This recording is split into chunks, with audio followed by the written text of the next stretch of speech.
pueden apagar esta luz o prefieren así nomás. Bueno, hoy vamos a hablar un poquitito de unos conceptos básicos que son fundamentales que ustedes conozcan y entiendan para que puedan entender muchas de las cosas que inclusive están dando con la doctora Victoria, que dice un poquito de fármacos tiroideos, ¿verdad? Con la doctora Mariel, que dio un poquito de lo que es la farmacología ginecológica hormonal. Entonces, hay algunos conceptos, vamos a desarrollar un poquito para que ustedes conozcan algunos términos que son importantes. Pero está bien, ¿verdad?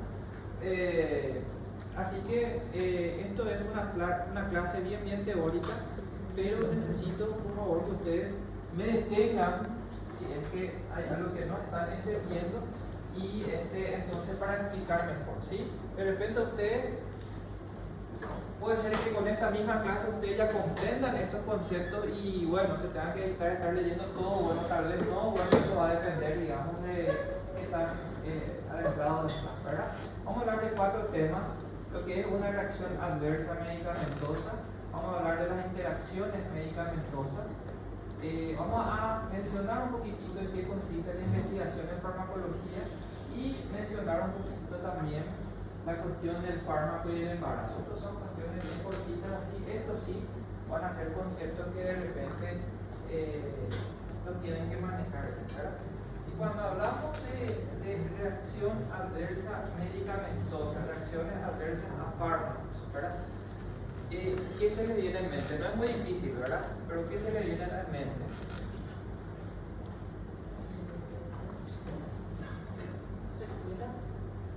¿Secuela? Bueno, secuela tipo es cuando ya queda algo, ¿verdad? Que puede ocurrir también, ¿verdad? Por uso de un fármaco. ¿Qué? Efectos colaterales. ¿Qué es un efecto colateral para vos? Por ejemplo, si un medicamento parece que tenía que aliviar un dolor en el estómago, Sí. o te da una reacción en la piel. En la piel, por ejemplo. Un efecto que vos no esperabas, ¿verdad? ¿Sí? ¿Una reacción adversa tiene que ser necesariamente algo negativo o qué a ustedes les parece? Cuando yo administro un fármaco y ocurre algo que es inesperado, como dijo, ¿cómo es tu nombre? Como dijo Joana, ocurre algo inesperado. En este caso ella dijo una reacción en la piel. Entonces yo le doy un medicamento porque le duele la panza y ocurre algo inesperado. Eso necesariamente tiene que ser algo positivo, o sea, algo negativo. ¿Qué les parece? Podría ser algo positivo de repente. ¿Qué ustedes creen? Podría ser positivo. Muy bien. Un clásico, por ejemplo, yo tengo Ginsirud tipo A, ¿verdad? Es así, tengo un cuadro alérgico y tomo un famoso antihistamínico, ¿verdad? ¿Y cuál es una reacción adversa que yo no quiero que pase porque tengo que estudiar y todas esas cosas? Es que produce somnolencia. Pero hay personas que no pueden dormir, que tienen la dicha de no estar estudiando medicina, ¿verdad? Y pueden dormir, ¿verdad? Entonces, para ellos puede ser un efecto inclusive hasta deseado, ¿verdad? De hecho que muchos toman antihistamínicos para dormir, ¿verdad? Bueno, entonces una reacción adversa, como dice Joana, es algo que yo no espero, algo inesperado, ¿verdad? Pero como vamos a ver, puede ser algo positivo y puede ser algo negativo, ¿verdad?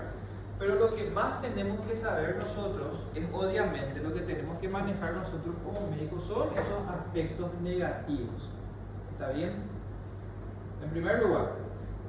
En segundo lugar, cuando hablamos de los aspectos negativos, como dice Joana, esa roncha que me sale en la piel, porque tomé un remedio para el dolor de panza, ¿verdad? Yo no solamente tengo que saber en cada fármaco que puede producir algo malo, que como ya dijimos, todos los fármacos lo pueden hacer, sino que tengo que saber también qué tan malo pueden ser. ¿Entienden? De ahí viene lo que nosotros hablamos mucho, chicos, y aquí también el tema de el riesgo-beneficio. Cuando yo le voy a dar un medicamento a un paciente, tengo que saber qué tan beneficioso es para esa persona, teniendo en cuenta el daño que le puede producir. Por ejemplo, una persona que se mide la presión, tiene, qué sé yo, 28, 30 años, un poco sedentario, un poquito gordito, y tiene una presión de 150/90, ¿sí? 150/100, ustedes ya saben que esa presión no es normal, ¿verdad? ¿Qué le puede pasar a ese paciente de 28 o 29 años que tiene esa presión de 150/90, 150/100? ¿Qué usted sabe, tal vez? ¿Qué le puede pasar a ese paciente? ¿Cómo? Puede tener una hipertrofia ventricular, a nivel ventricular, y a la larga, ¿a qué me puede llevar eso? Muy bien, insuficiencia cardíaca es una probabilidad. ¿Sí? ¿Qué más? ¿Qué más puede tener? ¿Qué otra complicación tiene la hipertensión? ¿Cómo? Muy bien, problemas renales, ¿verdad? La diagnosis a nivel de las arteriolas perirenales, o sea, renales, ¿verdad? Que puede llevar a una insuficiencia renal, ¿no es cierto? ¿Qué otra complicación puede tener? Que tiene hipertrofiado el corazón, ¿qué le puede pasar? Aparte de la insuficiencia. ¿Cómo? Muy bien, una cardiopatía isquémica, puede tener un infarto, una muerte súbita, todo eso. Entonces, estamos todos de acuerdo que esa presión tenemos que tratar, ¿no es cierto? Porque de aquí a 10, 15 años, este paciente de 30 años, cuando tenga 40, 45 años, va a tener un infarto, va a tener una insuficiencia cardíaca, va a tener una insuficiencia renal y todo eso, ¿verdad? Entonces, yo le voy a dar un remedio para la presión a este paciente, ¿verdad? A ver, un remedio para la presión que ustedes se acuerdan, que hablamos ya varias veces. Muy bien, es enalapril, ¿verdad? Ustedes ya saben qué le puede pasar a un paciente que tome enalapril. Muy bien, la tos es lo más exactamente. La tos, eso es un muy buen ejemplo. La tos es un ejemplo de reacción adversa, porque es una reacción que yo no espero, porque yo le doy el enalapril al paciente para bajarle su presión a largo plazo, para que dentro de 10 y 15 años no tenga infarto y todas esas cosas, pero en un porcentaje de pacientes le puede producir tos a este paciente. Es una reacción que yo no espero. Y es de tipo una reacción adversa que es positivo o negativo, que tenga tos el paciente. Negativo. ¿La tos le va a matar al paciente? No le va a matar. Entonces yo no voy a dejar de darle al paciente enalapril por ese temor, ¿verdad? Si comienza a tener tos, voy a tener que cambiar, ¿verdad? Pero por más de que el porcentaje sea relativamente alto, hasta 5 a 10% de los pacientes, yo igual le voy a dar. ¿Por qué? Porque el beneficio supera con creces el riesgo, ¿verdad? Que es la muerte por infarto y todo. ¿Entienden eso, chicos? Hay una reacción adversa por los IECAS, o sea, por el enalapril, que se llama angioedema. ¿Ustedes saben lo que es un angioedema? ¿Escucharon hablar del angioedema? El angioedema es cuando tenemos un edema, eso van a estudiarlo bien ahora en anatomía patológica, a nivel del tejido celular subcutáneo. ¿Está bien? Y un lugar característico en donde suele haber angioedema relacionado al fármaco es los labios, los párpados, la lengua y la laringe. Se hincha toda esa parte. ¿Escucharon hablar de eso? ¿No? Se hincha. ¿Y qué puede pasar si se mete un edema a nivel de la laringe? ¿Qué puede pasar con la lengua? Se puede cerrar. Entonces, famoso se le todo hinchado al paciente, todo hinchado la cara, así, sí, y comienza a tener una falta de aire, ¿verdad? Y eso se llama angioedema. Que en la mayoría de los casos lo más típico es que sea por una reacción alérgica. Entonces, eso se llama angioedema. Ahora, los IECA tienen un tipo muy especial de angioedema, que no es alérgico, es por otro mecanismo que no es el fin de la clase de hoy, que vamos a ver más adelante, pero que puede ser muy peligroso. Eso, chicos, ocurre en menos del 0,1% de los pacientes que toman enalapril. Si viene una reacción que pueda ser peligrosa, es una reacción adversa también, yo igual le voy a dar a este paciente de 29 años que tiene hipertensión, porque este paciente, si yo no le bajo su presión, yo sé que en un porcentaje muy elevado, muy por encima de ese 0,1% va a tener un infarto, va a tener insuficiencia cardíaca, va a tener insuficiencia renal. ¿Entienden? Entonces, eso es lo que yo hago siempre cuando estoy frente a un paciente. Evalúo los riesgos con los beneficios. Pero para que yo pueda hacer eso, yo tengo que saber de farmacología. ¿Entienden? Yo tengo que saber porque eso puede pasar y yo tengo que estar preparado y el paciente también tiene que estar preparado. Ahora, ¿qué pasa si yo tengo un abuelito que tiene 85 años, por ejemplo? comienza a tener una presión de 150, 90, 150, 100, comienza a subir, a subir, a subir. Voy a tener el mismo enfoque que este paciente joven. ¿Qué les parece? ¿Qué puede pasar si soy muy agresivo bajando la presión a un abuelito, por ejemplo? ¿Qué les parece que puede pasar? ¿Cuál podría ser una reacción adversa de los antihipertensivos que a ustedes se les ocurre? Muy bien, que nos pasemos al otro lado, ¿verdad? Una hipotensión, ¿verdad? Y en los abuelitos es muy típico lo que se conoce como hipotensión ortostática. Eso es, cualquier abuelito se le ocurre. El abuelito está ahí sentado, después se levanta y comienza a tener como un mareo, ¿verdad? Y casi se cae, ¿verdad? Eso es porque baja un poquito su presión, eso es normal, inclusive hasta fisiológico de los abuelitos. Y si yo le doy un antihipertensivo, eso es mucho más frecuente. ¿Y cuál es el riesgo? ¿Qué le puede pasar al paciente, al abuelito que le pasa eso? Puede caer y Si se lastimarse. cae, ¿qué le puede pasar? Se puede fracturar. Es muy típico los abuelitos que se fracturan la cadera y todo eso. Entonces, mi enfoque de riesgo-beneficio ya cambia muchísimo. ¿Se acuerdan? La misma enfermedad que es hipertensión, pero en dos contextos clínicos totalmente diferentes. Y eso es lo que ustedes van a hacer, pero para que ustedes puedan hacer ese ejercicio clínico, ese razonamiento clínico, ustedes tienen que conocer las reacciones adversas de los medicamentos. Una vez más, ¿entienden? Y vamos a hablar un poquito de lo que consiste estas reacciones adversas, las definiciones que hay. Yo no quiero ponerme a leer esto aquí, pero según la OMS, dice que la reacción adversa es un medicamento inesperado que generalmente ocurre a dosis normalmente utilizadas. ¿Qué significa? No es en una sobredosis. Porque como dice aquí la compañera, ¿cómo es tu nombre? ¿Vos? ¿Cómo? Como dijo Vanessa, yo sé bien que si le doy un antihipertensivo a un paciente puede bajarle la presión. ¿Ustedes creen que si el Nalapril, por ejemplo, se toma en dosis de 5, de 10, hasta de 20 miligramos se toma cada 12 horas? Y si el paciente agarra y toma 80 o 100 miligramos, por un abuelito tiene Alzheimer, agarra y empieza a tomar, ¿ustedes creen que es mayor el riesgo de que tenga hipotensión o no? ¿Qué les parece? Sí, ¿verdad? Entonces en ese caso no es una reacción adversa, en ese caso se convierte en una sobredosis, o también lo que se conoce como una intoxicación farmacológica. ¿Entienden? Sin embargo, cuando hablamos de una reacción adversa, es un efecto no deseado o no esperado que ocurre en dosis generalmente habituadas. ¿Está bien?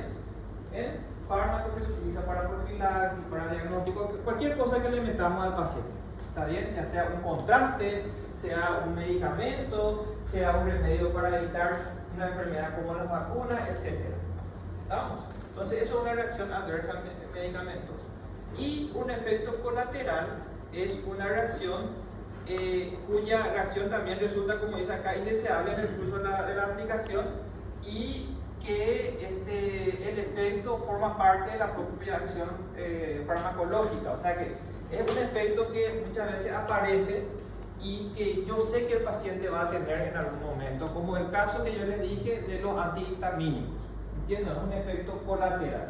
Quiero que lean esto y traten de recordarse de esto, porque estos son los términos que no veo que haya mucha controversia, porque hay mucha controversia de un libro a otro, y yo veo que estos términos no hay mucha controversia y hay como de repente unanimidad, digamos, en estas definiciones, ¿verdad? Hay, por ejemplo, un diagnóstico de efectos secundarios, por ejemplo. Efectos secundarios que sí de repente puede ser diferente, pero quiero que tomen, por favor, en cuenta esta clasificación del Goodman y Hillman, que es el libro, que es la edición 13. En la edición 13 está esta clasificación, ¿verdad?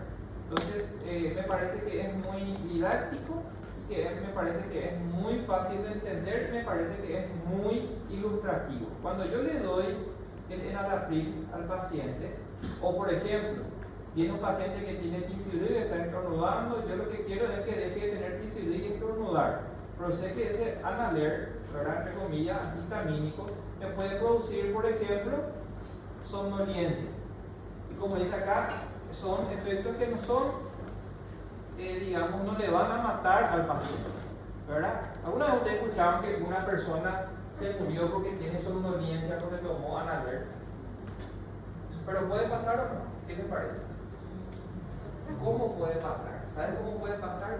Si tu paciente, por ejemplo, es un taxista y vos le decís, toma este cada 6 horas, ¿verdad? Y toma, ¿y qué va a pasar? Se va a quedar durmiendo, manejando, ¿verdad? Y va a chocar, ¿entendés?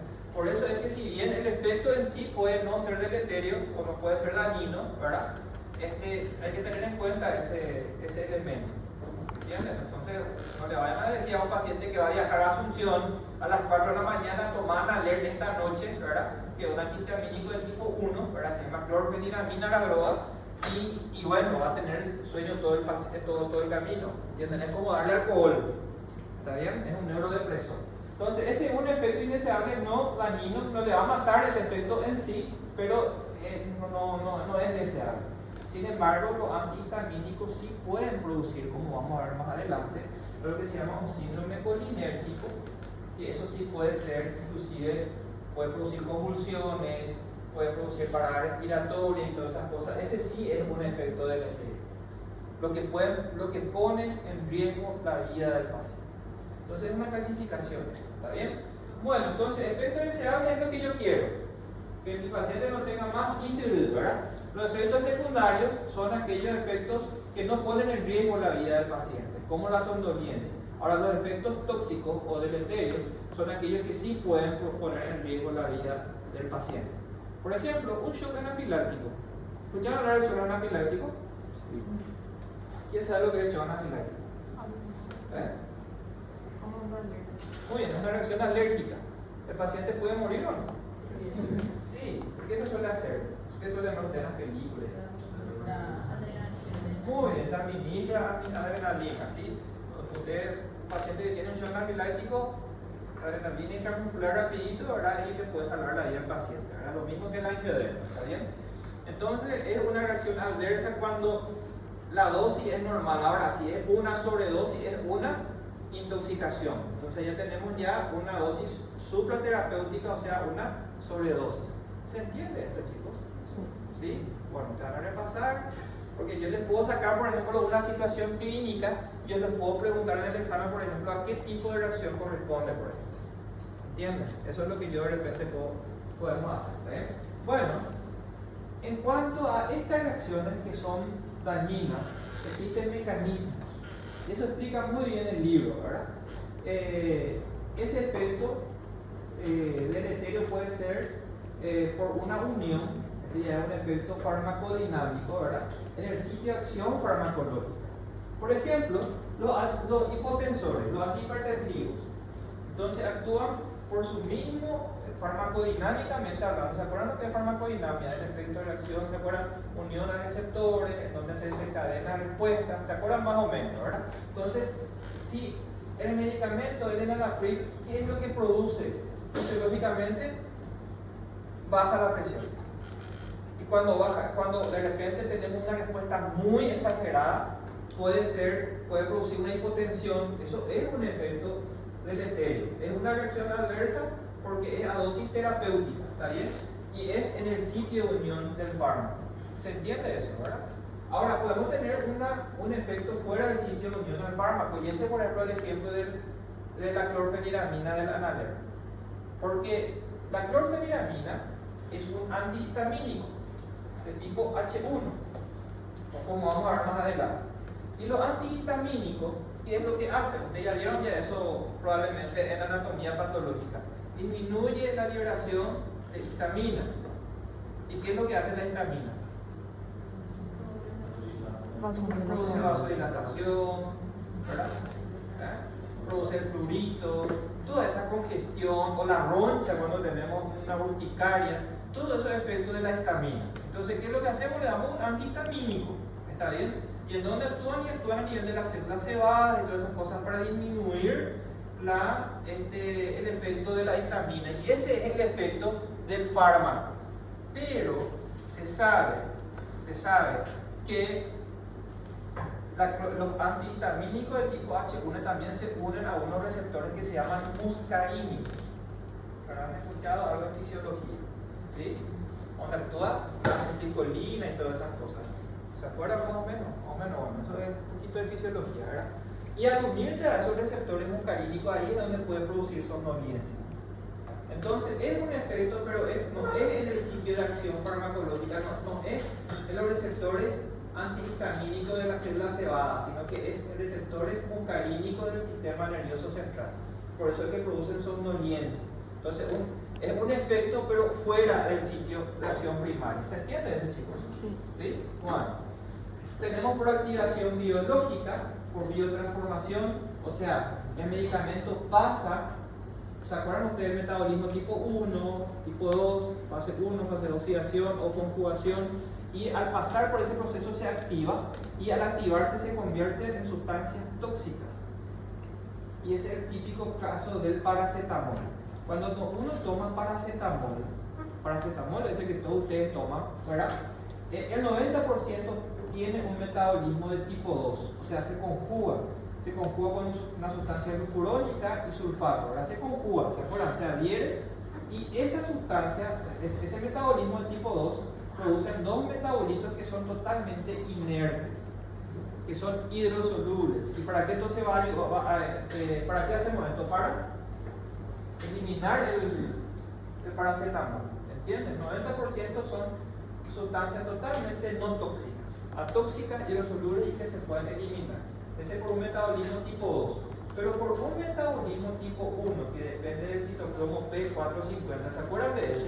Un 10% del paracetamol se puede convertir en esta sustancia que está acá, que se le conoce realmente como NAT. Este es N-acetil para benzoquinonamina, se llama un nombre muy largo que obviamente no hace falta que ustedes sepan este año, pero esta sustancia que está aquí es tóxica.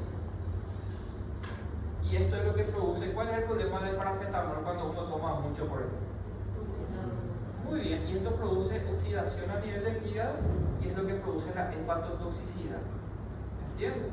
Ahora, si un 10% del paracetamol se convierte en esto, ¿por qué eso no ocurre? Porque nosotros tenemos un antioxidante natural que se llama glutatión que se une a esto y eso se elimina de forma no tóxica. Pero este es un ejemplo de reacción adversa deleteria por activación biológica.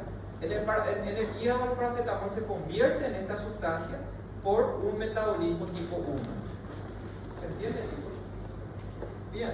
Y por último tenemos las reacciones de hipersensibilidad, que son las reacciones alérgicas. Y las reacciones idiosincrásicas, que son un tipo de reacción. Las reacciones alérgicas ustedes ya saben, por anatomía patológica, ¿verdad? ¿Ya dieron ya, verdad? Ya dieron también un poquito en fisiología, ¿sí? ¿No? Bioquímica. No muy profundo. ¿No dieron ya las reacciones alérgicas? No. Nunca dieron así, de una reacción alérgica. Bueno, Bueno, necesito saber si ustedes saben, porque esto es muy importante. ¿Qué ustedes saben que es una reacción alérgica? ¿Qué ustedes saben de una reacción alérgica? Una reacción exagerada de qué? Muy bien, del sistema inmune. Todos me siguen, ¿verdad? No son todos, ¿verdad? Vamos. ¿Cómo es tu nombre? Arturo, me seguí Arturo. ¿Sí? Entonces, ¿qué dijeron la compañía? ¿Qué es una reacción alérgica? que es una reacción exagerada del sistema inmune. Muy bien, ¿y qué es lo que pasa? O tomás algo, tenés alergia, ¿y qué es lo que pasa? Cuando tenés alergia con el sistema inmune. Yo quiero saber que vos, no quiero que vos me repitas como lorito de una reacción exagerada del sistema inmune, lo que quiero saber yo quiero que vos me digas qué es lo que pasa cuando uno tiene esa respuesta exagerada al sistema inmune. Vamos Arturo, chutar por lo menos, ya no, para acá pueden chutar todavía. El lunes es lo que no pueden chutar.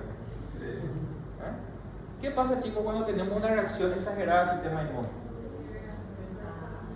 Se liberan histaminas, se forman anticuerpos, se activan el complemento, ¿está bien? Y eso puede producir lesiones en diferentes órganos. ¿Estamos? Si es en la piel, se forman las ronchas urticarias, ¿está bien? Si en el tejido celular subcutáneo se forma el angiodema que yo lo comento. Si se produce vasodilatación y fuga capilar, se produce lo que se conoce como un shock anafiláctico. Si a nivel gastrointestinal vamos a tener diarrea, vamos a tener cólico abdominal.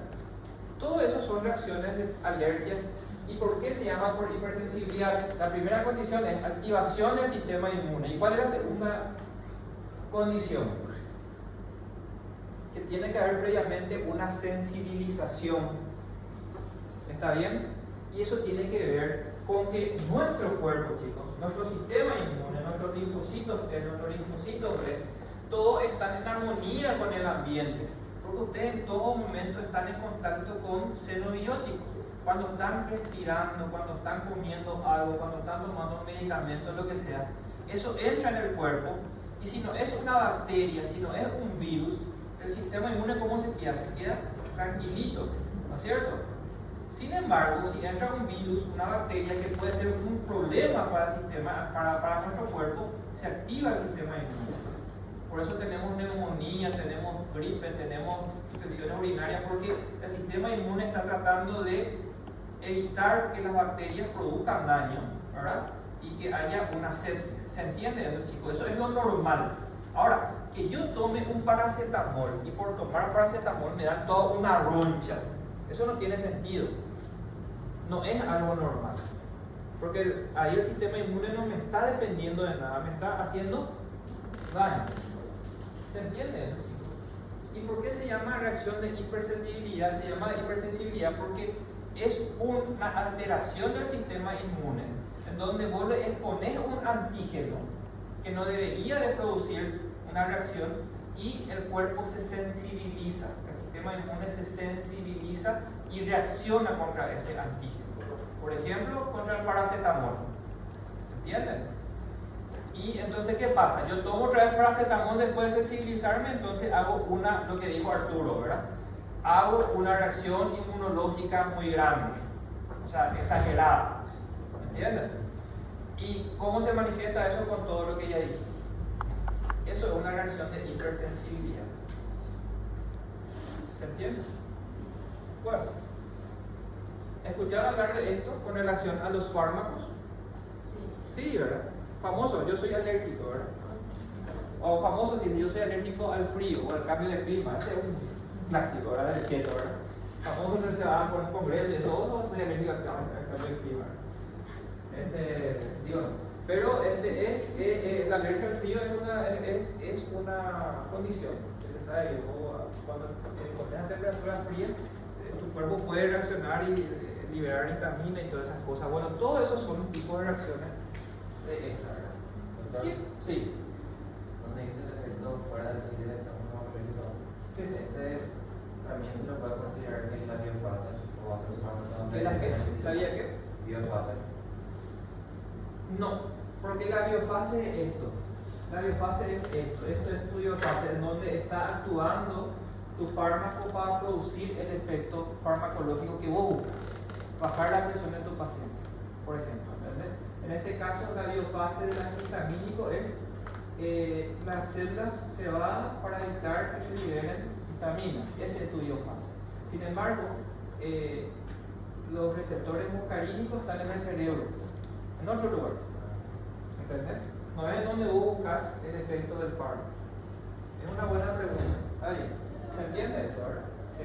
Con relación a lo que dijo, dice que hay algunos ginecólogos, por ejemplo, que recetan anticonceptivos para regular el ciclo menstrual. Para alargar el ciclo menstrual. Para regular. A regular, sí. Entonces ahí el anticonceptivo sería efecto del sitio y el tema de regulación sería efecto fuera del sitio. No, todo es el efecto. Bueno, yo te hace sincero, yo no conozco mucho de fármacos anticonceptivos, ¿verdad? Pero sé que es una cuestión hormonal, ¿verdad? Y sé que lo que vos regulás es la secreción de algunas hormonas que tienen que ver con las fases, ¿verdad? Luteínica, qué sé yo, todas esas cosas que ustedes saben mucho más que yo, ¿verdad? Entonces, ¿qué es lo que vos estás haciendo cuando estás administrando un fármaco anticonceptivo? Vos estás regulando esa secreción de las hormonas. Ese es tu efecto farmacodinámico. Y el producto de eso es que vos regules tu fase, cambies los tiempos de tu fase menstrual. ¿Entendés lo que me decís? Todo es un uno.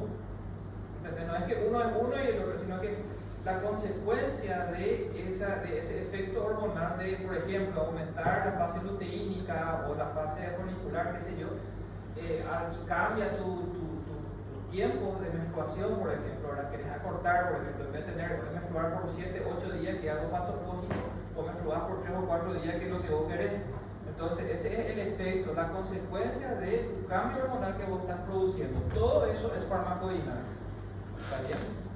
No son cosas separadas. Es como el genotipo y fenotipo. El genotipo es el ADN y el fenotipo es la expresión de esa más o menos así. ¿Entendés? Pero es lo mismo. Ahora, cuando vos tomás anticonceptivos orales, ¿sí? Yo no sé si vieron ayer, ustedes saben, las chicas por lo menos, que seguramente muchas, algunas toman, ¿qué es lo que más solemos tener miedo a dar anticonceptivos que puede pasar algo que no queremos? ¿Eh? Engordar. Muy bien. Después del embarazo. Sí, yo sé que es lo que más tienen miedo, ¿verdad? Pero no es lo más peligroso que puede ocurrir, pero bueno, Trombos. engordar, ¿verdad? Tromboembolismo. ¿Eh? Trombo. Eso por ejemplo es algo grave, así que tenemos miedo. Algo Está por ahí. Ese es un ejemplo de buen ejemplo. Tu efecto deseado es la anticoncepción, ¿sí? O regular, por ejemplo, ya entiendo, ahora entiendo tu pregunta. Lo que vos me decís es, lo que vos querés es, por ejemplo, la anticoncepción y vos lo que tenés es regular el ciclo menstrual. Eso es lo que vos me decís, ¿verdad? Sí, eso. Bueno, ¿sabes cómo se llama eso? Eso se llaman efectos pleiotrópicos. Cuando vos tenés diferentes efectos positivos con diferentes mecanismos, ¿verdad? Y que son beneficiosos. Y muchas drogas tienen, muchos fármacos tienen ese efecto. Por ejemplo, la atorvastatina, por ejemplo. ¿La atorvastatina para qué se usa? ¿Quién sabe?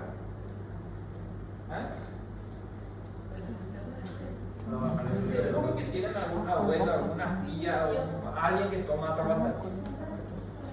Muy bien, es un antidislipidémico, se usa para el colesterol. Y entonces se va junto a una enzima que vamos a estudiar nosotros, eso no se van a preocupar, que evita que se forme el colesterol. Entonces tus niveles de colesterol en sangre bajan. Ese es un efecto. Ahora, se sabe también que la atorvastatina actúa sobre los mastocitos y sobre muchas células inflamatorias de las placas de ateromas. ¿Conocen las placas de ateromas que se forman en las arterias, que son las que producen infarto, la ACV? Actúan también y disminuyen esa inflamación y disminuyen y estabilizan esa placa para que no se rompa.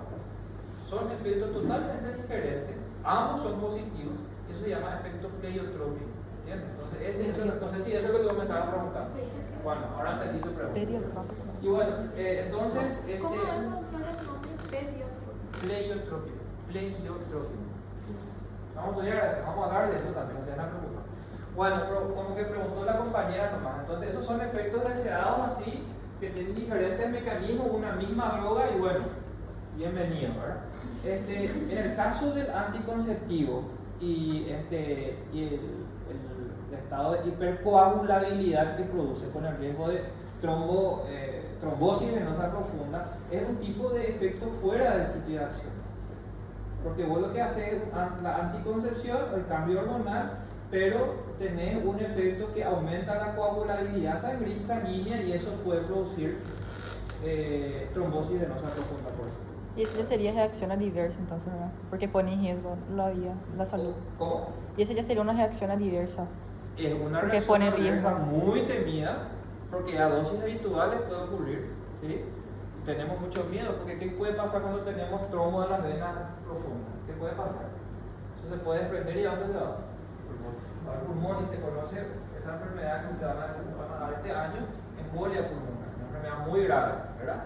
Que tenemos mucho miedo, ¿verdad? Entonces, son ejemplos, ¿verdad? Y la reacción entonces la hipersensibilidad, chicos, es esa exageración de la respuesta del sistema inmune a un antígeno que no tendría que reaccionar y que es externo.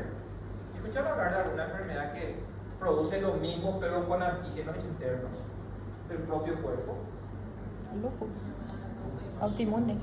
Muy bien, una enfermedad autoinmune, como por ejemplo el lupus. El lupus, por ejemplo, es un tipo de hipersensibilidad, pero no es a un xenobiótico, sino que a un antígeno propio. ¿Entienden? Y el mecanismo es, de hecho, que son los mismos. ¿Entienden? Entonces, el lupus es un ejemplo de hipersensibilidad pero interna. Ahora nosotros estamos hablando de hipersensibilidad a seno iodo. Esa es la diferencia. Lo triste del lupus es que vos no podés sacar lo que tenés dentro para que no. Sin embargo, ¿esto qué puede hacer para evitar esto? Y no consumir, así es sencillo, para evitar la ingesta. Y por último tenemos las reacciones de idiosincrasia.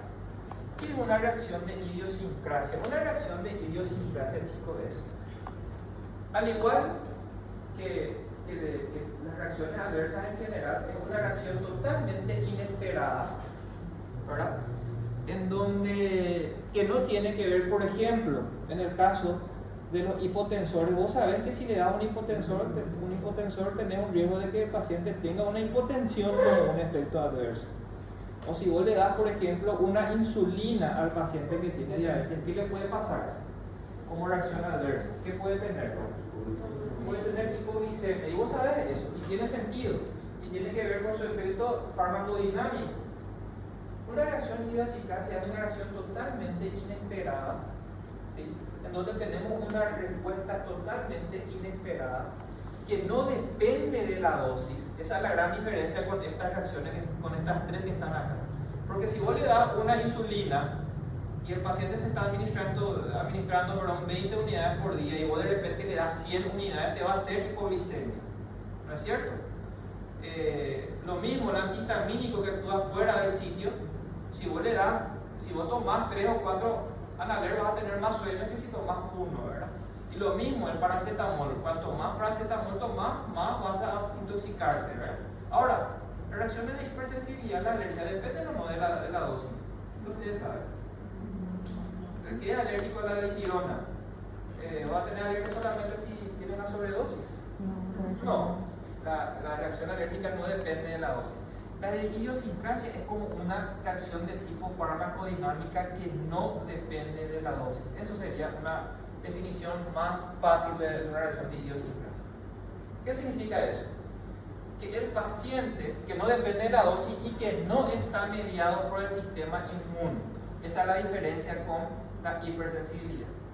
Entonces, esto es una reacción que, a diferencia de estos tres, no depende de la dosis y que, a diferencia de esto, no está mediado por el sistema inmune. ¿Qué es lo que realmente pasa entonces? Tiene que ver con que todos somos diferentes y todos tenemos una carga genética peculiar en muchos aspectos y que nos hace actuar de forma diferente a diferentes fármacos. Y algunas personas nacen con una carga genética que hacen que a ciertos medicamentos reaccionen de una forma totalmente inesperada. Las reacciones idiosincrasias son mucho menos frecuentes que todas estas reacciones que están acá, porque es como, entre comillas, una alteración genética que vos tenés, que hace que cuando vos te expongas a ese fármaco, por una cuestión farmacodinámica, ¿verdad?, vos tenés una reacción que no esperabas. No está mediado por el sistema inmune, pero no depende de la dosis. Si vos tenés una reacción de idiosincrasia, por ejemplo, a los antiinflamatorios, siempre vas a tener esa reacción de idiosincrasia. Por ejemplo, hay una enfermedad que se llama síndrome de Stevens-Johnson. El síndrome de Stevens-Johnson es una enfermedad en donde te salen como unas úlceras en todo el cuerpo, te salen úlceras en la boca, son como quemaduras en todo el cuerpo. Una reacción muy grave, que vos le das una dosis habitual y se genera el síndrome, ¿verdad? Y ese es un tipo de reacción de idiosincrasia, no depende de la dosis. ¿Entienden? ¿Y por qué aparece? Y bueno, son por cuestiones genéticas.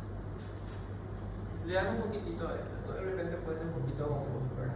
Bueno, entonces hablamos del paracetamol. Estos son los tipos de reacciones alérgicas que, para mí, usted ya habrán estudiado. Yo me acuerdo que en microbiología leí esto, no sé por qué. Yo me acuerdo del doctor Edmera Cabral y me acuerdo de esto que está en el libro de Carnet. Los tipos de estas son los tipos de reacciones alérgicas o reacciones de hipersensibilidad en realidad, que pueden ser alergia o pueden ser enfermedades autoinmunes, como ven acá, ¿verdad? Y los diferentes mecanismos, tipo 1, tipo 2, tipo 3, tipo 4, lo más común con los fármacos es el tipo 1, el mediado por inmunoglobulina E, que se libera y eso produce una liberación de histamina y produce la roncha y todas esas cosas. ¿Nunca dieron esto? ¿En serio? Sí. No desarrollaron como tal. ¿Y no dieron todavía en anatomía patológica? Eh, 4 la que yo digo. Sí, citó nomás que pasaba en tuberculosis, por ejemplo. Pero a profundo sí no. O sea, Tipo, ya sabemos así, que es o sea, tipo no era así 4. clasificarme. Mm. Bueno, háganme una leidita porque les va a ayudar, porque estos son los tipos, los mecanismos. Uno se llama inmediata porque al entrar en contacto y si tu cuerpo ya está sensibilizado, inmediatamente vos tenés tu angioedema, tu roncha y todas esas cosas. La broncoconstricción, de repente, ¿verdad? El que es mediada por anticuerpos es generan anticuerpos tipo IgM que van y dañan diferentes cuerpos. Por ejemplo, un paciente que desarrolla, por ejemplo, la anemia autoinmune, entonces se produce hemólisis, ¿verdad? O sea, fractura o fragmentación de los glóbulos rojos, generalmente una enfermedad autoinmune, ¿verdad? La que es mediada por inmunocomplejos, el caso del lupus, por ejemplo, se van y se depositan los inmunocomplejos en diferentes partes del cuerpo. Ustedes sabrán, van a ver más adelante que el lupus es una enfermedad autoinmune que puede afectar prácticamente cualquier órgano, puede afectar el riñón, el corazón, los pulmones, el cerebro, la sangre, todo, ¿verdad? Y bueno, se depositan inmunocomplejos y el cuerpo reacciona y produce la inflamación. Y el tipo celular o retardada también se le llama, es el caso de que ustedes me mencionaron de la tuberculosis, es un ejemplo, donde se generan generalmente granulomas, ¿verdad? Y bueno, está mediado por linfocitos T citotóxicos, ¿verdad? Tiene que darle una repasadita a esto porque esto es algo básico, ¿verdad? Que tienen que conocer y son todos los tipos de reacciones alérgicas que pueden ocurrir, ¿verdad? Bueno, esta clasificación a mí me parece muy interesante, es una clasificación de Rowley y Thompson, se llama, que es muy antigua. Ustedes van a leer mucho en sus libros ya de medicina interna, más adelante, especialistas. Por ejemplo, están estudiando un tratamiento, un fármaco, y puede decir, el fármaco puede producir reacciones de tipo A o reacciones de tipo B, por ejemplo, ¿verdad? Y estos son los que más se utilizan, los tipo A y tipo B. Los tipo A son aquellas que están relacionadas con la dosis. ¿Se acuerdan de esto que vimos aquí? Estos que están, estos tres, ¿verdad? Estos son las relacionadas con las dosis, ¿verdad? La hipotensión, la hipoglicemia, la somnolencia de los antihistamínicos, todo eso son reacciones de tipo A, porque son reacciones dosis dependientes. La hepatotoxicidad del paracetamol, todos son reacciones de tipo A, son aquellas que dependen de la dosis. Y las de tipo B son aquellas que no dependen de la dosis, que nosotros dimos dos. Básicamente las reacciones alérgicas, la anafilaxia, todos son las inmunológicas, ¿verdad? Y las reacciones de idiosincrasia son las de tipo B, las que no dependen de la dosis. Luego tenemos la tipo C, que dependen del tiempo prolongado, de por uso prolongado de ciertos fármacos. Por ejemplo, el caso de los corticoides. Cuando uno usa por mucho tiempo un corticoide y después suspende bruscamente, puede producirse una insuficiencia suprarrenal aguda que puede ser muy grave, y eso tiene que ver por el uso prolongado. ¿Qué significa eso? Que si yo soy, por ejemplo, un paciente asmático, ¿alguien es asmático acá? ¿Sí? ¿Tomaste alguna vez corticoide? ¿Sí? Tuviste una crisis y tomaste corticoide, ¿verdad? ¿Por cuántos días más o menos cuando tuviste una crisis? La verdad que no me acuerdo porque era chico, pero solía tomar mucho. ¿Vos te acuerdas? Quedan de 3, 4, 5 días, máximo una semana. Si vos tomás así por ese tiempo un corticoide, vamos a poner una prednisona, por ejemplo. ¿Conocen la prednisona, verdad? Tomás 20, 30, 40 o 50 miligramos todos los días, no pasa nada. Pero si vos tomás por un mes o 2 meses una prednisona, por ejemplo, ¿sí? 50 miligramos todos los días y suspendés bruscamente, ¿cuál es el problema? Que la prednisona suprime a la glándula suprarrenal. Entonces vos suspendés bruscamente y vos te encontrás con una glándula que está durmiendo. Y la glándula suprarrenal, recordamos ustedes que producen hormonas que son muy importantes, ¿verdad? Entonces vos suspendés bruscamente y tu presión puede bajar todo bruscamente y tener un shock. ¿Sí? Por eso depende entonces del tiempo de administración. No es que directamente el corticoide te está produciendo el efecto, sino que tiene que ver porque usaste por mucho tiempo y suspendiste bruscamente. ¿Se entiende eso? ¿Sí? Bueno, después tenemos relacionadas con el tiempo y acá pongo nuevamente, digamos, el tema de los corticoides, pero es diferente. Porque, ¿qué pasa cuando uno toma por mucho tiempo corticoides? Uno es la supresión de la glándula suprarrenal, que es esto. Pero ¿qué más puede pasar a una persona que toma por mucho tiempo corticoides? ¿Cómo? sistema inmune queda deprimido. Muy bien, queda deprimido el sistema inmune. ¿Y qué puede pasar al paciente? Una infección oportunista. Una infección, exactamente, infección, ¿verdad? Muy bien, ¿qué más puede pasar? ¿Escucharon hablar ustedes del síndrome de Cushing? ¿Sí? Ahora han escuchado algo de fisiología probablemente, ¿verdad? Paciente que tiene una obesidad central, una fase, digamos así, hinchada, la piel roja, muchas estrías. Es el famoso síndrome de Cushing. Generalmente la presión sube porque los corticoides retienen líquido, ¿verdad? Pueden producir infecciones oportunistas como las micosis, por ejemplo, como dice Fabián, ¿verdad? Benja. Venga, ¿quién es Fabián? Nada que ver. Venga, bueno, entonces todo eso son tipos de reacciones que dependen del tiempo. Cuando vos usas por mucho tiempo corticoides, vas a tener todo eso. Vas a tener un Cushing medicamento. Y si cortas bruscamente, vas a tener una insuficiencia suprarrenal aguda. ¿Entiendes? Bueno, luego tenemos reacciones de abstinencia. ¿Qué se entiende, verdad? ¿Saben lo que es una abstinencia, verdad? ¿Sí? El chupini, por ejemplo, que chupa todos los días, chupa más de 50, 60 gramos de alcohol por día. ¿Y qué pasa cuando suspende bruscamente el alcohol? ¿Qué escucharon ustedes? Si no es abstinencia, ¿y cómo le da al paciente? Le da ansiedad, taquicardia. En realidad, un síndrome de abstinencia son efectos contrarios a lo que produce la droga que si es el caso del alcohol, ustedes deben saber que es una droga que hace que en el cerebro activa o deprime. Deprime, es una droga neurodepresora. Y el paciente toma, vos cortás, entonces ¿qué va a pasar con el cerebro? Se va a activar y va a tener ansiedad, va a estar violento, va a querer romper todo, puede hacer inclusive un delirium tremens, ¿verdad? Lo mismo ocurre con las benzodiazepinas, por ejemplo. ¿Escucharon hablar de las benzodiazepinas? Como la alprazolam, por ejemplo, ¿verdad? Que está muy de moda, ¿verdad? Entonces es también una droga neurodepresiva, o neurodepresora, perdón. Y la misma cosa, vos cortás, el paciente te puede hacer un efecto como paradójico, ¿verdad? Entonces ese es el síndrome de abstinencia, son las reacciones tipo E. Y la tipo F es un fracaso inesperado a la terapia, que es cuando vos te das un medicamento buscando una respuesta farmacológica y no responde al tratamiento. Y eso puede ocurrir, ¿verdad? Por ejemplo, en los asmáticos, muchas veces en los asmáticos o le dan cierto tipo de tratamiento y no responden al tratamiento y tienen que ir cambiando los tipos de aerosoles, tipo de drogas antiinflamatorias hasta que respondan igual. Y eso tiene mucho que ver con lo que tiene que ver con las reacciones de idiosincrasia, en donde, bueno, por una cuestión genética, bueno, hay personas que no responden igual a un tratamiento X. Repasen también esto, ¿sí?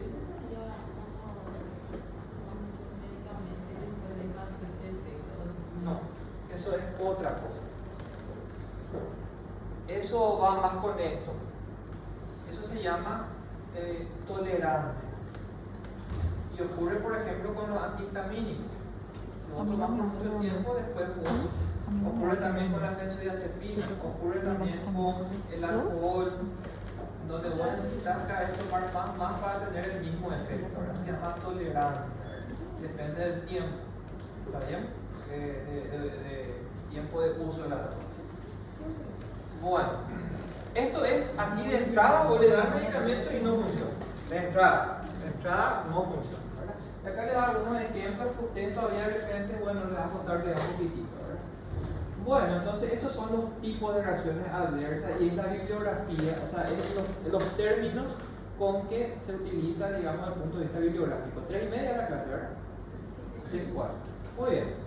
Bueno, vamos a hablar un poquitito ahora de interacciones medicamentosas, o sea, lo que tiene que ver con qué pasa cuando una persona toma más de un tipo de medicamento y qué puede pasar. Y aquí yo, chicos, solamente lo más importante que a mí me gustaría que se les quede a ustedes, en lo personal, como futuros médicos. Ustedes, es fácil de entender, ¿verdad? Es fácil de entender que cuando vos das un medicamento, vos buscas un efecto farmacodinámico, ¿no es cierto? Vos podés tener un efecto adverso, ¿está bien? Entonces es fácil de entender que cuanto más medicamentos das, ¿verdad? Más compleja es la situación, ¿verdad? ¿Se entiende eso, verdad? Y esa situación compleja puede ser por muchas circunstancias y una de ellas es porque pueden interactuar los medicamentos. ¿Está bien? Ya sea positivamente o negativamente, como vamos a ver. ¿Se les ocurre algún ejemplo de cómo podría darse eso? Muy bien. Ese es un típico caso. ¿Sabes por qué?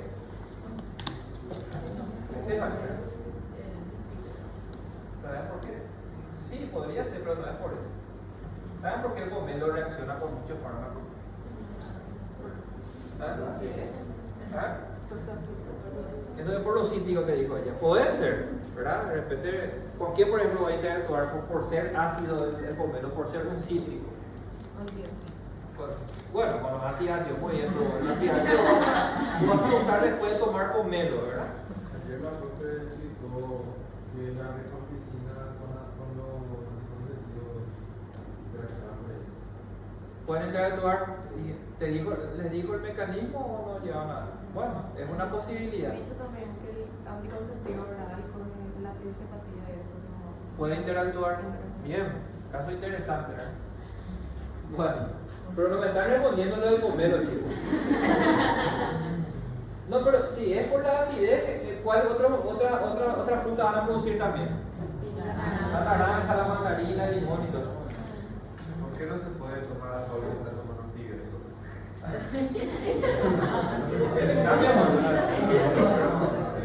Bueno, Quiero saber. la respuesta es depende. ¿Sí? Depende de qué antibiótico. ¿Sí? Hay algunos antibióticos que están totalmente contraindicados. Eso van a dar ustedes ahora con el profe Pedro. ¿Sí? Como el metronidazol. ¿Escucharon hablar ustedes del metronidazol? ¿Sí? ¿Nunca escuchaban? Es un medicamento que se usa para la giardiasis, se usa para algunas infecciones con anaerobio. Es un antibiótico que se utiliza bastante y está totalmente contraindicado con el alcohol. Porque produce un efecto que no le voy a decir ahora, por si no le voy a cargar demasiado, pero está totalmente contraindicado. Ahora existen otros antibióticos, como la mayoría de las penicilinas, que ustedes van a hablar. Dentro de las penicilinas hay un montón de antibióticos que se utilizan muchísimo. Habrán escuchado amoxicilina, cefalexina, ampicilina. Son un montón de antibióticos que están dentro de las penicilinas y las cefalosporinas y todas esas cosas, que al tomar el alcohol disminuye el efecto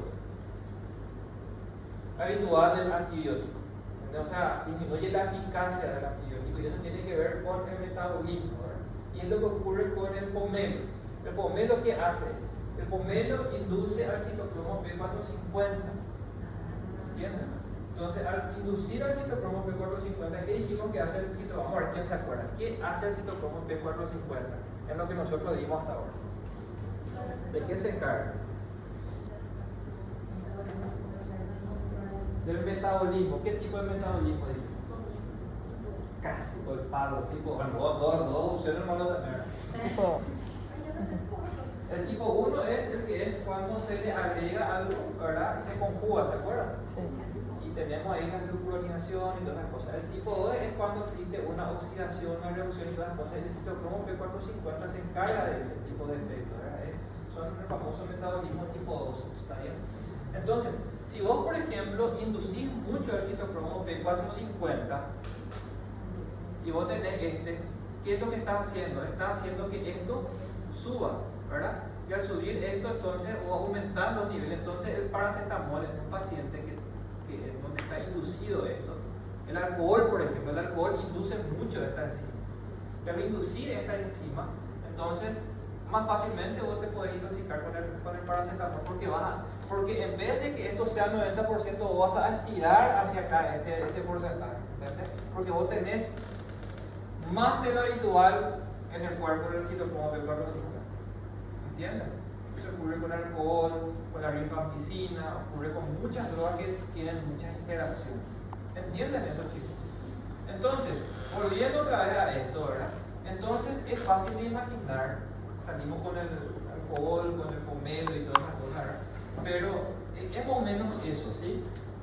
Por diferentes mecanismos que vamos a estudiar, pueden haber muchas interacciones medicamentosas lo que yo quiero que ustedes sepan es dos cosas. En primer lugar, es importante saber las interacciones medicamentosas que ustedes creen. Es muy importante, muy bien. Ahora yo les pregunto, atendiendo la gran cantidad de medicamentos que existen, que bueno, eso ustedes no se pueden imaginar, pero atendiendo la gran cantidad de especialidades y medicamentos que existen, ¿ustedes creen posible que uno pueda saber todas las interacciones medicamentosas posibles? Chicos, es imposible.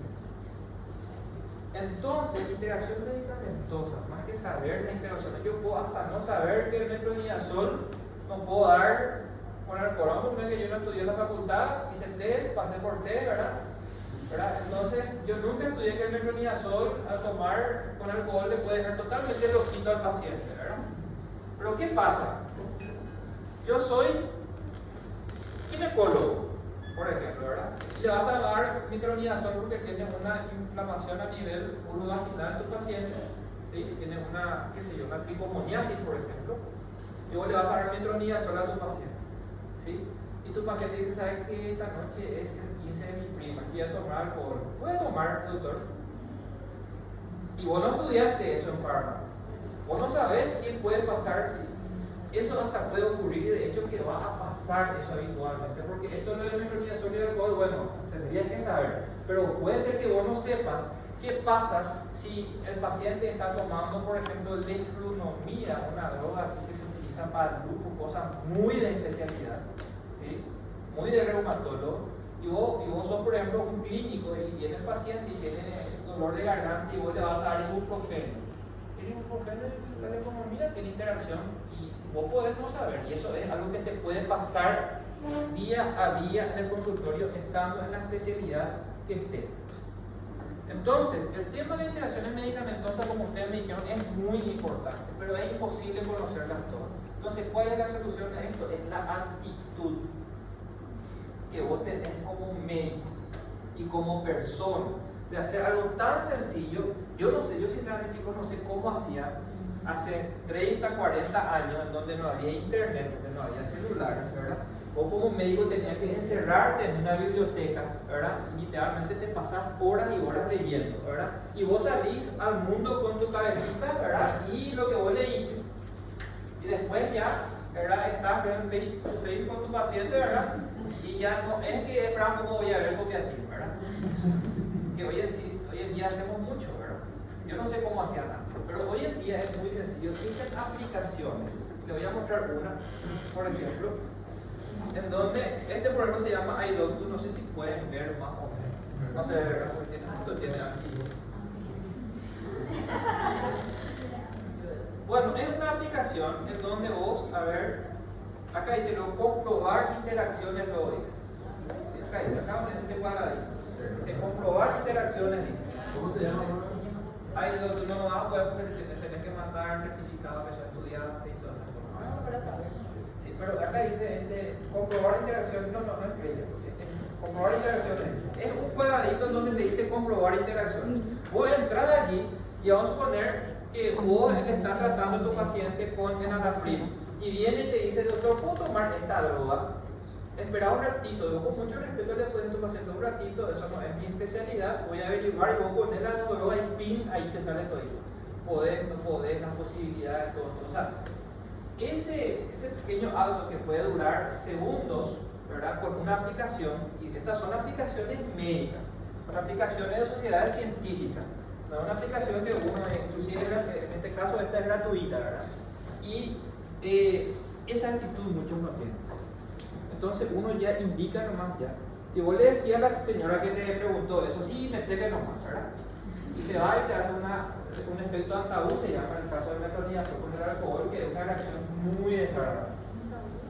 ¿Está bien? Entonces, si vos de repente, espera un ratito, averiguás porque lo leíste en farmacología y casi totalmente contraindicado, entonces vos le decías a tu paciente, no podés tomar. Entonces, el tema de las interacciones hoy en día, más que memorizarse, hay cosas básicas que te tienen que saber, pero más que memorizarse todo, es saber que existen herramientas que te pueden dar y hablar de esas posibles interacciones, ¿verdad? Y que está a la mano, ¿entiendes? Bueno, vamos a hablar un poquitito. Entonces, tenemos cuando básicamente una interacción farmacológica, cuando dos fármacos, ¿verdad? O con alimentos, como usted me dijo en el caso del pomelo, o suplementos dietéticos que hoy en día están muy de moda, ¿verdad? Entonces, al dar dos sustancias que pueden tener un efecto farmacodinámico o farmacocinético X en el cuerpo, puede alterar las concentraciones de ese fármaco o las acciones de ese fármaco, a la alta o a la baja. Puede hacer que un fármaco se exalte o puede hacer que un fármaco disminuya su eficacia. Vamos a ver un poquito de eso, ¿verdad?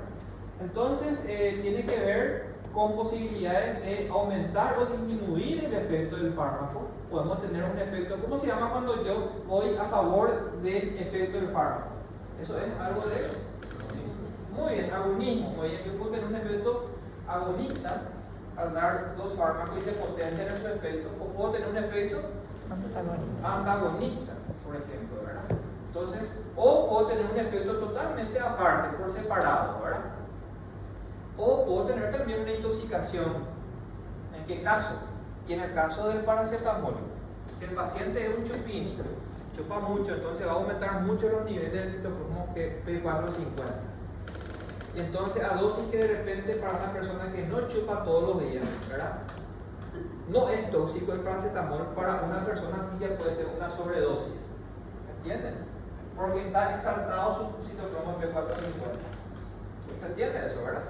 Bueno, entonces las interacciones farmacológicas pueden ser farmacodinámicas cuando actúan en el lugar del efecto, ¿verdad? Por ejemplo, un paciente que es hipertenso, que toma un antihipertensivo como el enalapril y de repente está con dolor de cabeza y qué sé yo, y subió su presión. No porque su presión empeoró, sino que porque está con dolor de cabeza nomás, subió su presión. Y vos le agregaste un medicamento, otro medicamento antihipertensivo. Cuando le pase el dolor de cabeza, ¿qué puede pasar? Se va a normalizar su cabeza, su presión, perdón. Y como vos le diste dos antihipertensivos, ¿qué puede pasar? Se va a potenciar su efecto antihipertensivo. Entonces hay más riesgo de que haya hipotensión. No tengan miedo de eso. Hoy en día el paradigma del tratamiento de la hipertensión generalmente es iniciar con dos fármacos, ¿verdad? Pero te doy nomás un ejemplo, ¿verdad? Entonces es cuando dos fármacos interaccionan en el sitio, en el mismo sitio de la biofase, como dijo hace rato el compañero, ¿verdad?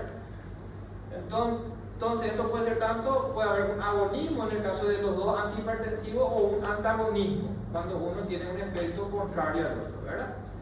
También la interacción farmacológica puede ser farmacocinética, ¿verdad?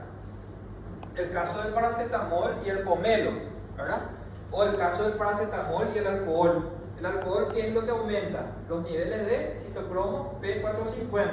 ¿Y eso qué aumenta? El metabolismo. ¿Se acuerdan que el metabolismo es parte de la farmacocinética? Entonces hace que más rápido el paracetamol se convierta en ese metabolito tóxico que se llama NAD. ¿Se acuerdan? Entonces ese es un tipo de interacción farmacocinética. ¿Entienden? Bueno, entonces existen diferentes tipos de interacciones, ¿verdad? Desde el punto de vista conceptual. Tenemos las adictivas, es cuando vos mezclas dos medicamentos que suman sus efectos. Por ejemplo, el alcohol y las benzodiazepinas. ¿Qué dijimos que son el alcohol y la benzodiazepina a nivel neurológico? Son neurodepresores. Entonces te va a preguntar a vos, tu paciente: yo soy un poco ansioso, solo tomo un poquito de clonazepam y puedo tomar esta noche un poquitito. ¿Qué les parece? Bueno, lógicamente a ustedes les parece que la respuesta va a ser no, ¿verdad? Y no está mal, ¿verdad? No está mal, ¿verdad? Pero el tema es que si toma, va a depender, en realidad va a depender, ¿verdad? Si toma, cuál es el riesgo, y que se sumen sus efectos neurodepresores y que el paciente más fácil. Lo que va a pasar, chicos, es que el paciente más rápido se va a quedar dormido, se va a quedar en pedo. Eso es lo que va a pasar. Va a tomar su abrazonal, va a empezar a tomar, y en vez de que se empeda ya a las 3, las 4 de la mañana, ya con 2, 3, 4 ñoños, ¿verdad? Con 2 o 3 latitas, tu paciente ya se va a quedar ahí totalmente en pedo, ¿entiendes? Entonces hay un efecto adictivo, ¿se entiende? Sinérgico es cuando no es que hay una adicción, sino que hay una potenciación, se potencia el efecto. O sea, es así. El aditivo es como esta raya, es como aritmético. Sin embargo, se potencia, es logarítmico, es así. O sea, es mucho más de lo que uno esperaría con la simple unión. Y un efecto típico es que ustedes todavía no van a manejar mucho, es de estos dos antibióticos. El trimethoprim y el sulfamethoxazol que van a dar ahora son dos antibióticos. Y para que ustedes entiendan un poquitito, si yo utilizo el trimethoprim por separado, tiene un efecto antibacteriano leve, porque se dice que es bacteriostático. ¿Qué significa bacteriostático? Que el antibiótico se va y no le mata a la bacteria, sino que lo que evita es que se reproduzca. Ese es bacteriostático. El sulfamethoxazol, la misma cosa. Por separado, sulfamethoxazol tiene un efecto bacteriostático, entonces generalmente no se utilizan estos por separado porque tienen un efecto antibacteriano muy débil. Pero vos sumás estos dos y es así como se vende, ¿verdad? Trimethoprim con sulfamethoxazol, se vende muchísimo esta droga. Tiene un efecto que se potencia, y estos dos antibacterianos que tienen un efecto muy leve antibacteriano se potencian, tienen un efecto antibacteriano que es bactericida, o sea que se van y le matan junto a la bacteria, que es espectacular. Se utiliza mucho esto en las infecciones urinarias, se utiliza mucho en infecciones de piel y partes blandas. Es un antibiótico que viene junto, así con las dos drogas, en donde es un ejemplo en donde no hay una simple adicción, sino que hay una potenciación del efecto, en este caso, agonista. ¿Está bien? ¿Se entiende eso, chicos? Podemos tener una potenciación de la toxicidad, que esto es lo que estamos hablando hablamos en el apartado anterior de las reacciones adversas. Se potencia el efecto tóxico. Por ejemplo, ustedes han escuchado, ¿verdad? El guerrero, ¿verdad? Abuelito que toma la pastilla azul, ¿verdad? Y se va al motel, ¿verdad? Escucharon hablar de eso, ¿verdad? ¿Sí? Y habrán visto esto en alguna serie, en alguna película, en alguna parte, que cuando uno toma esa pastilla azul, ¿verdad? Y tiene, por ejemplo, un infarto, tiene que decir siempre cuando se van al hospital. Nunca escucharon eso, nunca vieron esa situación por las dos. ¿Sí? Puede ser, es un clásico de las películas, ¿verdad? Una de las películas de Jack Nicholson que se va y le dice al doctor, tome la pastilla. Es una película muy conocida, ¿verdad? ¿Por qué? Porque el que toma sildenafil no puede tomar nitratos. Y los nitratos son una de las drogas que más se utilizan en un paciente que está teniendo un infarto. Entonces, una de las cosas que nosotros tenemos que hacer sí o sí como médicos, y yo estoy en la urgencia y viene un paciente que está infartando, más todavía de repente no tiene cierta edad, que hoy en día acá es jóvenes utilizan, pero siempre les tengo que preguntar si toma o no la pastillita de la alegría, ¿verdad? Entonces, se tiene que preguntar por qué, porque esto interacciona potentemente y el paciente te hace una hipotensión que no le puede sacar. El paciente para, baja la presión y para. Y este es un efecto tóxico en donde ambos potencian su efecto tóxico, que es la hipotensión, ¿entienden? Bueno, y luego tenemos los antagonismos, que es, acá el ejemplo de varios, son varios tipos en donde tenemos efectos contrarios.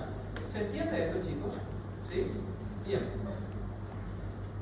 Ahora, justamente, los antagonismos, ¿cómo pueden ser? Y acá otra vez, puede ser funcional, cuando tenemos dos aspectos fisiológicos opuestos. Esto ustedes recordarán la insulina, que produce la insulina, ¿verdad? Produce que entre la glucosa en la célula, estimula la gluconeogénesis, estimula la utilización de lípidos, y el glucagón tiene un efecto totalmente contrario. Por eso es que nunca ustedes van a ver, porque tanto la insulina como el glucagón son medicamentos, ¿está bien? Y nunca vas a ver un diabetólogo que indica, bueno, usa tanto de insulina y también usa tanto de glucagón a la vez. No vas a utilizar, no se utiliza eso. Se utilizan en circunstancias diferentes. La insulina utiliza el paciente que tiene diabetes, ¿no es cierto? ¿Para qué cosa? ¿Para qué utilizo la insulina? Para disminuir la glicemia. El glucagón uso cuando hay hipoglicemia. Si tu paciente tiene hipoglicemia, se tiene que inyectar glucagón. ¿Entienden? O sea, son circunstancias totalmente diferentes porque tenemos efectos fisiológicos opuestos. En el caso, digamos, de inactivación química, que es un antagonismo químico en donde tanto la heparina como el sulfato de glutamina se unen al mismo receptor y disminuyen el efecto. En este caso, la heparina, no sé si ustedes escucharon hablar, es un anticoagulante. También actúa en la segunda fase de la hemostasia. ¿Se acuerdan de la hemostasia primaria, que es la antiagregación plaquetaria? ¿Se acuerdan de eso? La segunda fase actúan los factores de la coagulación, y bueno, la heparina es un medicamento que actúa en esta fase y produce un efecto anticoagulante. El sulfato de protamina tiene un efecto contrario, ¿verdad? Y este efecto, ¿verdad? De la disposición, en el caso de la rifampicina y los anticonceptivos orales, que es lo que creo que dijo una de las compañeras aquí, ¿verdad? En este caso lo que tenemos es una interacción que tiene que ver, digamos, con el mecanismo, pero en lugares diferentes. Y por último, el antagonismo en el receptor, que es cuando, por ejemplo, el caso de la morfina. La morfina es un opioide. La naloxona es también un opioide, pero este es un opioide agonista y antagonista. Tienen efectos totalmente contrarios. ¿Está bien? Bueno, creo que lo quiero dejar aquí para que ustedes puedan descansar un poquitito para su clase de salud pública, ¿verdad? Lo que ahora vamos a desarrollar es muy cortito, o sea, entonces esto lo podemos dar de forma virtual. Chicos, para el examen va a quedar esta clase terminar, que es cortito ya, que es como investigación en farmacología y farmacología y embarazo, ¿verdad? Que no hay mucha ciencia. La parte de interacciones y la parte de reacciones adversas, lo que es un poquito más complejo, y yo necesito que lean un poquitito esto. Está toda la bibliografía allí, ¿verdad? Donde pueden leerlo, ¿verdad? Y que entiendan, ¿verdad? Entonces, esto vamos a terminar de forma virtual, y también vamos a terminar la clase que falta, que es la de metabolismo óseo. Ustedes tienen un parcial esta semana. ¿Qué día? Viernes. Viernes. ¿Cuándo quieren tener la clase de metabolismo óseo? Mañana. Mañana, chicos. Mañana todo el día. Yo el jueves puedo tener, pero yo no sé si el jueves ustedes quieren tener. El viernes, ¿qué hora tienen su parcial? ¿La mañana? ¿Por qué no lo tenemos el viernes a la tarde? Sí. Rinden, tengan sus clases, descansen un poquitito y tipo, qué sé yo, a las Tenemos 7, por ahí cuando están todos así medio relajaditos, tenemos una clase virtual, ¿les parece? ¿Eh? Seguro que ¿Clase de qué? pero es a la 1:30. Pero es de AP. A la tarde. ¿Y puede ser con la tarde? A la tarde, el viernes. Pero después de Gigapato. A las 3. A las 3 de la tarde, por ahí. Y jueves, después de No puede jugar.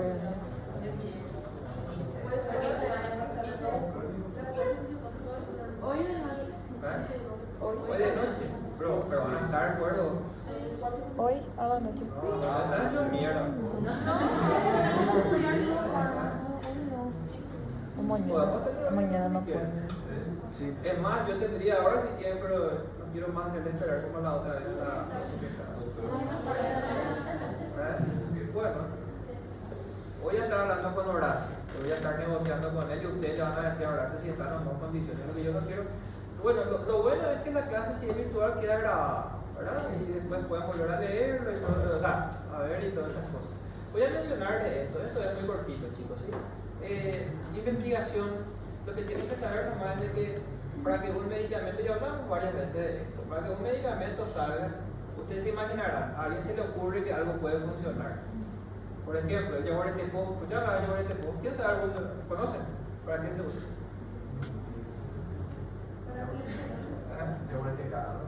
¿Para qué se usa yaguareteca?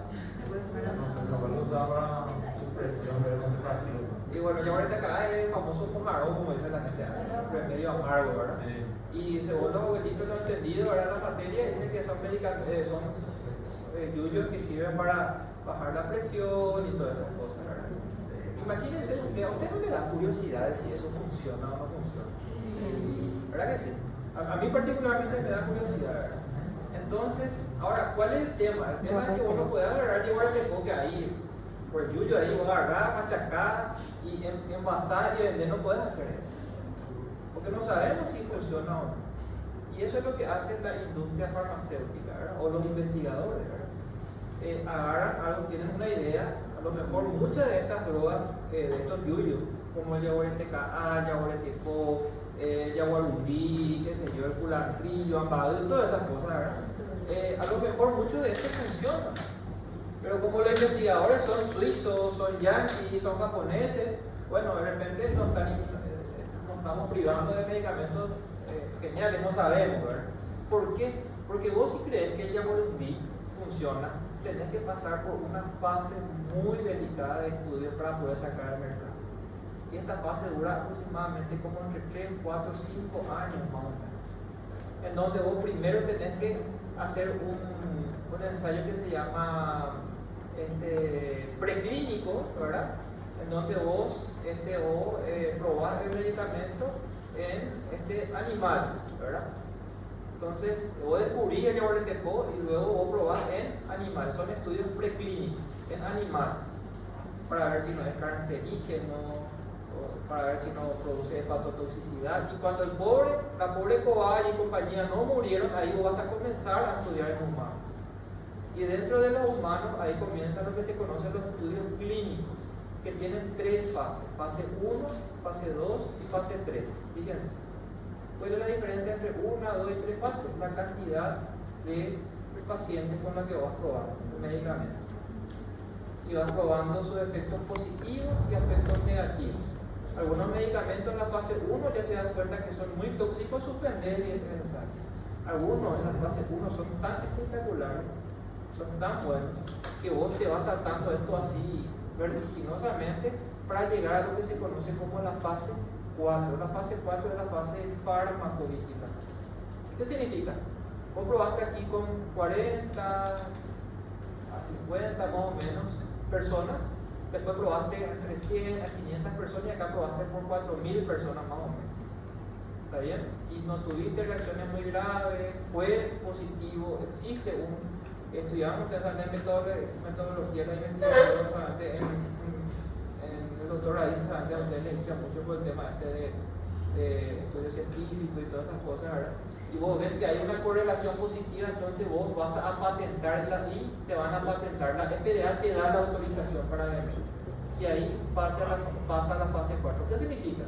Que hay muchos medicamentos que después de 2 o 3 años llegaron a la fase de comercialización, que inclusive después se descubrieron que tienen efectos tóxicos y se volvieron a retirar inclusive del mercado. ¿Escuchan hablar ustedes de algún medicamento? ¿Conocen algún medicamento? Bueno, muchos hay, ¿verdad? ¿Qué medicamentos que salieron al mercado, que uno pensó que era alguna novedad, que inclusive hasta eran positivos, pero se demostró que eran cancerígenos y cosas así, se tienen que volver? ¿Por qué? Porque los medicamentos están en constante vigilancia. ¿Por quiénes? Por todos los médicos. Como ahora está usando tercepatida, todos los médicos están obligados a reportar sobre las reacciones adversas posibles, que pudieron no haber salido aquí y que salen después ya, porque aquí de 4.000 pasamos a cientos de miles de usuarios. ¿Entienden? Y ocurren 2 cosas. Van a ocurrir que se hagan cosas positivas y cosas negativas. En el caso de la tricepatía, se empezó a descubrir ya en esta fase de que eran protectores cardiovasculares, disminuyendo eventos cardiovasculares como el infarto, disminuye por ejemplo la artrosis, disminuye un montón de cosas que son positivas y que acá recién se descubrieron. ¿Entienden? O pueden salir cosas negativas. Entonces esta es la fase 1, fíjense, 20 a 80, fase 2, 100 a 300, fase 3, de 3.000 a 3.000, y luego ya cuando se aprueba después de pasar a la fase 3, que tiene que ser por la FDA, por ejemplo, o la EMA de Europa, ¿verdad? La Agencia Europea de Medicamentos, bueno, se aprueba y ahí pasa a la fase 4, que ya es la fase ya de comercialización, en donde están, por decirlo así, todos los medicamentos, y es una fase en donde obviamente la cantidad de personas que están expuestas a la droga es altísima. ¿Se entiende, verdad? No es difícil, ¿verdad? Y lo que es el embarazo, ustedes ya sabrán, ustedes ya saben, esto lo habrán dado ustedes en embriología, ¿verdad? Existen muchos medicamentos dependiendo de qué etapa del embarazo actúan, pueden producir, ¿cómo se llama la reacción adversa que puede modificar orgánicamente a un feto? Muy bien, esa teratogénesis, ¿verdad? ¿Por qué? Porque dijimos nosotros que la barrera hematoplacentaria es una barrera a lo que pasen los fármacos, pero lastimosamente la gran mayoría de los medicamentos atraviesan la barrera hematoplacentaria en alguna proporción, ¿verdad? Entonces ustedes van a saber que hay medicamentos que están totalmente contraindicados a una embarazadita, ¿verdad? Y hay unos muy pocos que se pueden usar con tranquilidad. La mayoría están en ese limbo intermedio. ¿Y de qué va a depender utilizar o no un medicamento en el embarazo en ese limbo intermedio? Dijimos ya varias veces. Y eso, De eso, de la relación riesgo-beneficio. Bien. Bueno, tiene que ver con los cambios fisiológicos de la embarazada. Lastimosamente a las embarazaditas no le podemos meter en una de estas fases porque es éticamente incorrecto, porque está el feto, está la embarazada, entonces no hay muchos estudios así a grandes escalas con las embarazadas con los fármacos, ¿verdad? Y muchas veces hay falta de evidencia, ¿verdad? Entonces eso tiene que ver con todo esto que ustedes van a ir leyendo, ¿verdad? Que el tema del feto, el tema del recién nacido. A través de la historia se han conocido muchas drogas que son teratogénicas, después se tuvieron que suspender. Y bueno, esto es biología, ¿verdad? El efecto terapéutico, entonces el riesgo de anomalías congénitas inducidas por medicamentos y que generalmente ocurre por sobre todo en el periodo de organogénesis. ¿Se acuerdan? Entre las 4 y 10 semanas suelen ser las etapas donde es más riesgoso, digamos, que un medicamento pueda producir un efecto teratogénico, ¿verdad? ¿Escucharon hablar ustedes? Este medicamento es clase A, o sea que tiene, es categoría A, B, C, D o X. ¿Nunca escucharon hablar? Eso es la clasificación que se sigue utilizando hasta hoy en día, pero supuestamente hasta el 2015 nomás se tenía que utilizar. La FDA categorizaba los fármacos en clase A, B, C, D o X dependiendo a si están o no indicados en el embarazo. Pero a partir de 2015 se cambió por este que se llama regla de etiquetado durante el embarazo y lactancia, con sus siglas en inglés, esto, ¿verdad? Pero tiene muy poca aceptación y le voy a mostrar por qué, ¿verdad? Esta es la clasificación que hasta ahora se sigue utilizando y hasta ahora siguen viniendo en los libros y todas esas cosas. Es un fármaco, la mayoría de lo que se puede tomar está en clase B. Por ejemplo, el paracetamol. Paracetamol es una categoría B. ¿Se puede o no tomar, que ustedes saben, paracetamol en el embarazo? Sí, se puede tomar con la tía rendida. Fíjense, la amoxicilina, diclofenac, ciprofloxacina, bueno, estos son medicamentos clase B, ¿verdad? Sin embargo, lo que son clase D o X están totalmente contraindicados, ¿sí? Y acá está la mayoría de los medicamentos, dice posibles efectos adversos en los fármacos, la mayoría está ahí. Y eso es el limbo, ¿verdad? Ahora supuestamente se cambió esta nomenclatura, pero hasta ahora ustedes tienen que leer, chicos, porque hasta ahora se sigue utilizando. Es lo que se sigue utilizando. Lo que hoy se utiliza supuestamente es la regla de etiquetado durante el embarazo y lactancia, ¿verdad? En donde, ¿qué es lo que se hace esto? Fíjense, antes en el enalapril decíamos que era categoría C, ¿verdad? Que es un antihipertensivo que no lo utilizamos en el embarazo, porque tenemos otro antihipertensivo que está en clase B, ¿verdad? Y sin embargo, el sistema PLLR es esto, así te sale. Una descripción larga. En ningún momento te dice si podés utilizar o no. Lo que te dice, hay estudios que dicen que puede pasar esto, ciertos estudios en los animales, te explica acá, te da una explicación así muy detallada, digamos, de lo que hay con relación. ¿Y cuál es el problema de este sistema PLLR? ¿Qué les parece? Si te da una explicación larga y no te dice sí, no. ¿Cuál es el problema con esto? Muy bien, es un problema de interpretación. O sea que lo que hace el sistema es te pasa la pelota a vos. ¿Entendés? Vos como médico, después de leer todos esos estudios que ahí te detalla, vos vas a tomar la decisión si le das o no el medicamento a la embarazada. ¿Bien? Sin embargo, antes vos decís, categoría A, puedes utilizar con tranquilidad. C, no, mejor evitar. Categoría D, totalmente contraindicado, ¿verdad? O X, ni qué decir, ¿verdad? Y A, feliz. El hierro, por ejemplo, que se le da a la embarazada, que se, ¿entienden? Bueno, eso para que ustedes sepan nomás. Yo lo que no quiero es que llegue al cuarto o quinto curso y ustedes nunca escucharon hablar de esto. Esto de hecho que casi no se utiliza. Muchos aplicativos utilizan este sistema y hay otros que utilizan todavía la categoría A, B, C, D y E, ¿verdad? Bueno, un ejemplo, con esto terminamos, es el famoso ejemplo de la talidomida. Sobre todo algunos se acuerdan. ¿Quién se acuerda de la talidomida? ¿Cómo se llama esto?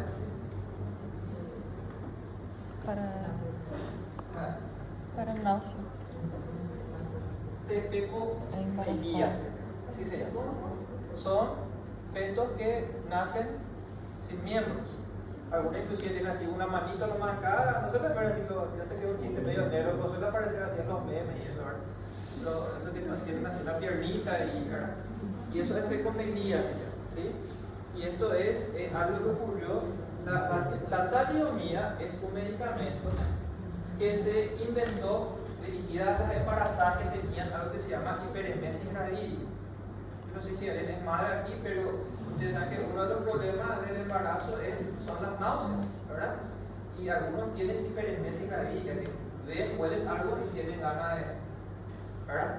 Entonces la talidomida se inventó o se salió, digamos, para tratar eso, y es muy efectiva.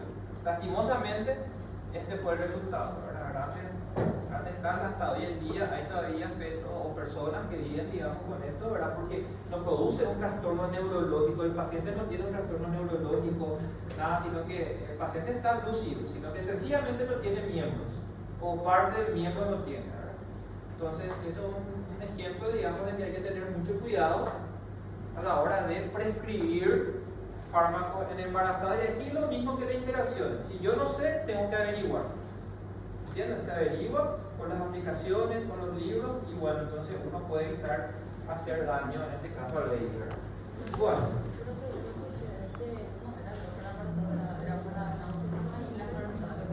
No, hay un estudio que se hizo en embarazo.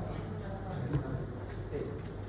El estudio luego se hizo, por eso es que después salió, digamos, y se prohibió y todas esas cosas, estudios, digamos, científicos de embarazada y todo eso.